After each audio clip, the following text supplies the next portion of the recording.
Welcome back to CGI Youth Stories 2011. We have the distinct honor of being joined by Claude Jeudy. Welcome, Claude. Thank you. Now, Claude is the director of Habitat for Humanity in Haiti. And I think the most pertinent question to start out with is sort of the question about, how have priorities and strategies shifted with Habitat for Humanity in the wake of the most recent earthquake? And what was your personal experience like in that earthquake? Good. Habitat for Humanity has been at work for 28 years in Haiti. We used to provide solutions to the families in need, but the earthquake has changed a lot of things. We used to be a revolving fund program. That means families have to pay back what we spent for them over 10 years. Because with the earthquake they have lost everything, we have articulated a program to assist them and to put them in a pathway to permanence. That means we are giving away some sort of solutions to help them getting back on their feet financially to move forward. Right. So that changed the approach we used to adopt.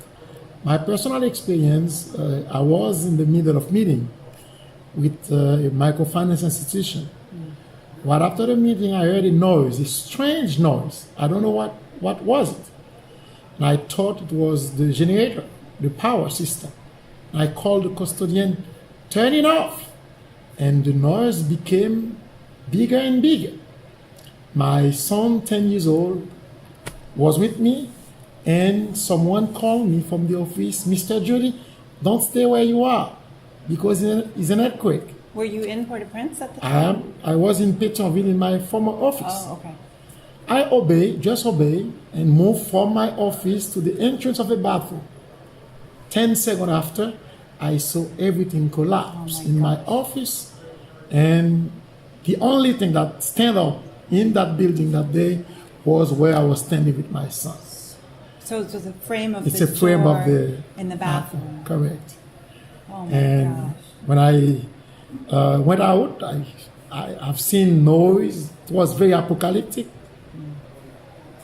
God is good. I'm here to talk today. Wow. So having worked for Habitat for Humanity for the past 7 years, and you mentioned there has been a shift since the earthquake because you can't stretch yourself as far as to help everyone. Prior to the earthquake, did you? What was your work like? Did you build homes instead of sort of extending the services that you do now? We were in the same business, providing homes to those in need. The difference between the earthquake and prior to the earthquake is we cannot extend ourselves too much, Right. because there are some areas that have been severely affected Right. by the earthquake. That's why we have decided to concentrate our efforts in Léogane, in Cabaret. Those are the two main areas that have been severely affected. But before that, we were in the south, in the north, 10 different departments in Haiti, providing not only training, complete solution repairs and rehabs, but today we focus our work in two main areas, which is Léogane and Cabaret. Okay, so in a way you've gone deeper with your work in just some key areas in the wake of the earthquake. Correct, because those have been registered as the most affected area. Léogane, 90% have been destroyed, and Cabaret, 75%. And how has your work been going so far? As I told you before, we used to be a revolving fund.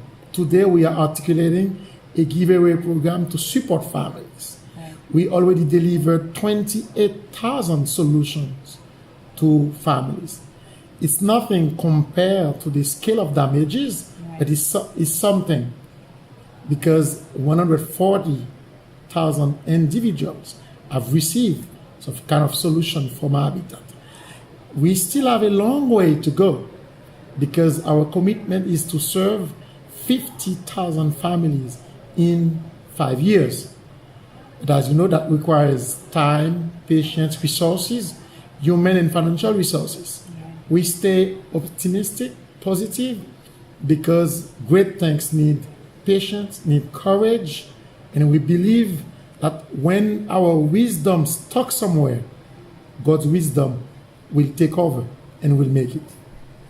Can you give an example just so we have a better idea for what one of those solutions might be? We have articulated three solutions. Okay. We distribute emergency shelter kits because there are so many debris, so we cannot wait to clean the debris. We provide emergency shelter kit. It's a kit with 17 tools, nails, wood, sheet, hammer. Families can immediately prepare something to protect themselves against the rainy season. We do provide some transitional shelters. Those are temporary because there's a problem of land tenure. So we provide transitional shelters.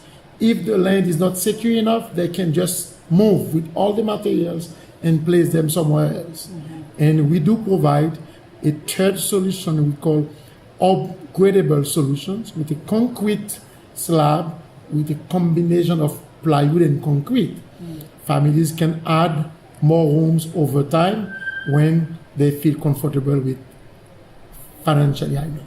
That makes sense. So those are the solutions we are articulating.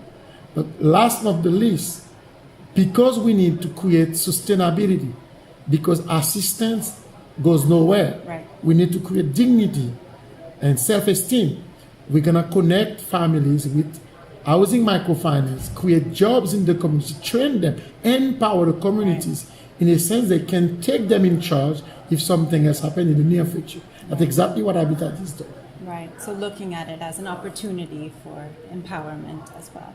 Correct. Because the level of damages we registered has to see with the poverty of the construction, right. Lack of capacity for those who are building. Mm-hmm. We are training them today in seismic resilient construction. Mm-hmm. If something happens in the near future, we will not register so many damages. Right.